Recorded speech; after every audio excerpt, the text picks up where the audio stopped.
নগেন্দ্র মঠ ও mission এবং Bangla citizens ফোরামের তরফ থেকে গতকাল বাংলাদেশ ইস্যুতে একটি কর্মসূচি নেওয়া হয়েছিল। সেই কর্মসূচি থেকেই সিদ্ধান্ত হয়েছিল যে নগেন্দ্র মঠ ও মিশন এবং বাংলা সিটিজেন্স ফোরাম তারা দাবি করছেন যে বাংলাদেশে যে সংখ্যালঘুদের উপর অনভিপ্রেত আক্রমণ এবং ঘটনা ঘটছে এটা থামাতে অবিলম্বে কেন্দ্রীয় সরকারকে যথাযথ ব্যবস্থা নিতে হবে। কারণ মাননীয় মুখ্যমন্ত্রী মমতা বন্দ্যোপাধ্যায় খুব স্পষ্ট করে বলেছেন, বাংলাদেশের ঘটনায় আমরা দুঃখ পাচ্ছি, কিন্তু বাংলাদেশের ঘটনায় ওটা আলাদা দেশ, আমরা একটা রাজ্য, ফলে আমাদের এখতিয়ার নেই আন্তর্জাতিক ইস্যুতে কোনো ব্যবস্থা নেয়ার, এটা কেন্দ্রীয় সরকারকেই নিতে হবে। তো নগেন্দ্র মঠ এবং মিশন তাদের সদস্যরা এবং বাংলা সিটিজেন্স ফোরামের সদস্যরা কাল একটি বিশাল মিছিল এবং জনসভা করেন এবং সেখান থেকে একটি প্রস্তাব নেওয়া হয় যে যেহেতু কেন্দ্রীয় সরকারকে ব্যবস্থা নিতে হবে, কেন্দ্রীয় সরকার নীরব দর্শক থাকতে পারেন না, সেই কারণে আমাদের ওই কর্মসূচির পর আমরা মাননীয় রাজ্যপালকে একটি স্মারকলিপি দেব, যার মূল বক্তব্য হবে যে বাংলাদেশের আপত্তিকর ঘটনাগুলোর একটা সামাজিক প্রতিক্রিয়া হচ্ছে, কোনো রাজনৈতিক দল সেটা নিয়ে রাজনীতি করছে, মানুষের ধর্মীয় ভাবাবেগকে বিভেদ তৈরি করার চেষ্টা করছে, এটা হতে পারে না। বাংলাদেশে একের পর এক ঘটনা ঘটছে আর কেন্দ্রীয় সরকার বসে আঙুল চুষছে, এটা তো হতে পারে না।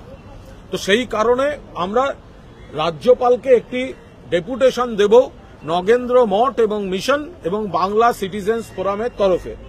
সেই কারণে আমরা মাননীয় রাজ্যপালের কাছে একটি সময় চেয়েছিলাম এবং তিনি আজ আমাদের সময় দিয়েছিলেন। নগেন্দ্র মঠের সাধারণ সম্পাদক ডক্টর রবীন্দ্রনাথ কর এবং আনুষঙ্গিক বাংলা সিটিজেন্স ফোরামের আশফাক আহমেদ থেকে শুরু করে আমাদের পুরো টিম, একটা প্রতিনিধি দল, আমরা মাননীয় রাজ্যপালের সঙ্গে দেখা করেছি, আমরা একটি স্মারকলিপি দিয়েছি, আমরা বলেছি যে বাংলাদেশে যে ঘটনা ঘটছে কেন্দ্রীয় সরকারকে সক্রিয় হতে হবে, কেন্দ্রীয় সরকারকে যথাযথ ব্যবস্থা নিতে হবে, এটা তো রাজ্য সরকারের এখতিয়ার নয়। ফলে আমরা মঠ মিশনের তরফে এবং বাংলা সিটিজেন্স ফোরামের তরফে রাজ্যপালের কাছে আমাদের অনুরোধ যে আপনি অবিলম্বে, এটা প্রতিবেশী দেশ শুধু নয়, আমাদের রাজ্যটা প্রতিবেশী রাজ্য এবং একই সঙ্গে একটা মিক্সড পপুলেশনের রাজ্য, আমরা সব ধর্ম সবাই মিলে একসঙ্গে থাকি। তা আপনি রাজ্যপাল হিসাবে আপনি কেন্দ্রীয় সরকারকে কমিউনিকেট করুন যে কেন্দ্র অবিলম্বে প্রয়োজনীয় ব্যবস্থা নিক। একজন বিদেশ সচিব গেলেন, যেতে পারেন, আমরা তা নিয়ে বক্তব্য রাখার কেউ নই, কিন্তু যারা হামলা করছে বা করাচ্ছে তাদের সঙ্গেই মিটিং করে চলে এলেন আর এফেক্টিভ কোনো রেজাল্ট হলো না, তাতে লাভ কি? আমাদের দরকার, আমরা চাই ভারত হোক, বাংলাদেশ হোক, পৃথিবীর সব জায়গায় সংখ্যালঘুরা সুরক্ষিত থাকুক, কিন্তু বাংলাদেশে হিন্দুরা মার খাচ্ছে আর সেটা না থামিয়ে এখানকার বিজেপি হিন্দু ভোট মার্কেটিং করতে নেমেছে। এই রাজনীতিটা চলতে পারে না। কেন্দ্রের হাতে ক্ষমতা, বাংলাদেশকে কড়াভাবে বলা হোক, এটা হচ্ছেটা কি? কেন রোজ এই ধরনের খবর আসছে? কেন সন্ন্যাসীদের আটকে রাখা হয়েছে? কেন কাউকে গ্রেফতার করা হয়েছে, আইনজীবী দেওয়া হচ্ছে না? কেন যে সন্ন্যাসীরা দেশে ফিরতে চাইছেন তাদের বাধা দেওয়া হচ্ছে? আর এই ঘটনাগুলো যখন হিন্দু ভাবাবেগে আঘাত করছে তখন তাই নিয়ে রাজনীতি করছে ভারতীয় জনতা পার্টি। আমরা রাজ্যপালকে সেই স্মারকলিপিটি দিয়েছি, আমরা অনুরোধ করেছি যে আপনি বাংলার রাজ্যপাল, আপনি অবিলম্বে কেন্দ্রীয় সরকারকে বলুন যথাযথ ব্যবস্থা নিতে, যাতে এই ধরনের বাংলাদেশের উপর একটা চাপ তৈরি করা যায়, বাংলাদেশকে স্পষ্টভাবে বলা যায় এবং সেটা একটা কার্যকরী ব্যবস্থা হয়, এফেক্টিভ ব্যবস্থা হয়, যাতে ওখানের এই কাজগুলো বন্ধ হয়। মাননীয় রাজ্যপাল পুরোটা শুনেছেন, এ বিষয়ে কিছু আলোচনা হয়েছে এবং তিনি অন্তত আমাদের জানিয়েছেন যে তিনি এটা কেন্দ্রের সঙ্গে কমিউনিকেট করবেন। কারণ বাংলাদেশে এই ধরনের জিনিস চলতে থাকলে সেটা পশ্চিমবঙ্গ বা ভারতবর্ষে বা অন্যত্র বিরূপ প্রভাব পড়ছে। এবং এটা এখতিয়ার রয়েছে কেন্দ্রীয় সরকারের।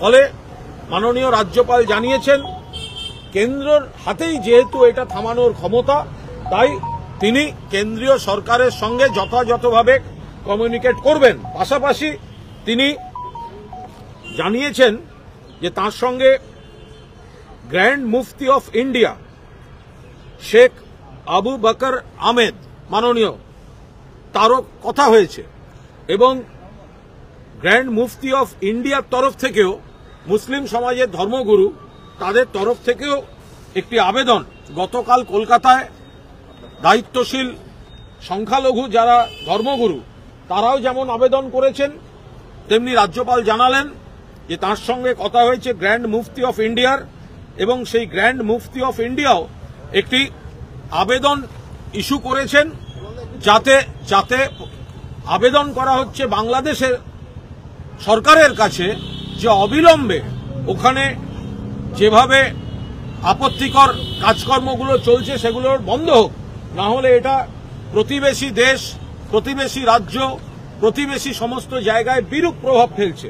এবং এই বিষয়টিও কেন্দ্রীয় সরকারকে গ্র্যান্ড মুফতি অফ ইন্ডিয়া তিনি ইতিমধ্যে কমিউনিকেট করেছেন। অর্থাৎ এটা খুবই ইতিবাচক যে গতকাল কলকাতায় আমরা দেখেছি যে কলকাতায় সংখ্যালঘু ধর্মগুরুরাও, আমাদের এখানকার সংখ্যালঘু ধর্মগুরুরা ওখানকার সংখ্যালঘুদের পাশে দাঁড়িয়ে নির্যাতন বন্ধের আবেদন জানিয়েছেন। আজ আবার মাননীয় রাজ্যপাল জানালেন যে গ্র্যান্ড মুফতি অফ ইন্ডিয়া তার সঙ্গেও কথা হয়েছে, তিনিও একটি আবেদন যে বাংলাদেশ ওখানে হিন্দু নির্যাতনটা বন্ধ করুন। চিন্ময় কৃষ্ণ দাস তাকে এইভাবে অ্যারেস্ট, মানে এমন কিছু প্ররোচনামূলক কাজ হচ্ছে যেগুলো অন্য জায়গায় অস্থিরতা তৈরি করছে। আর আমরা চাইছি সকলকে এটা বোঝাতে যে বাংলায় আমরা সবাই ভালো আছি, ফলে আমরা এখানে দয়া করে কোনো ধর্মীয় ভেদাভেদে পা দেবেন না। বাংলাদেশে যদি কোনো খারাপ ঘটনা হয় আমরা সবাই প্রতিবাদ করছি, ভারতবর্ষে কোনো খারাপ ঘটনা হলেও আমরা প্রতিবাদ করি, কিন্তু বাংলা শান্ত আছে, সম্প্রীতিতে আছে, সংহতিতে আছে। ফলে এই জায়গায় দাঁড়িয়ে আজ মাননীয় রাজ্যপাল তিনি জানিয়েছেন নগেন্দ্র মঠ এবং মিশন তাদের তরফ থেকে এবং বাংলা সিটিজেন্স ফোরামের তরফ থেকে তার কাছে যে আর্জি যে কেন্দ্রীয় সরকারকে কমিউনিকেট করুন যে কেন্দ্রীয় সরকার যথাযথ পদক্ষেপ অবিলম্বে নিক, তো সেটা তিনি জানিয়েছেন যে তিনি এটা বাংলার রাজ্যপাল হিসেবে কমিউনিকেট করছেন, যাতে কেন্দ্রীয় সরকারকে এটা অন্তত রাজভবন থেকে জানানো যায় যে এখান থেকে একটা দাবি আসছে যে কেন্দ্রীয় সরকারকে বাংলাদেশের হিংসা থামাতে যথাযথ কার্যকরী ভূমিকা নিতে হবে। এই আলোচনাটাই হয়েছে।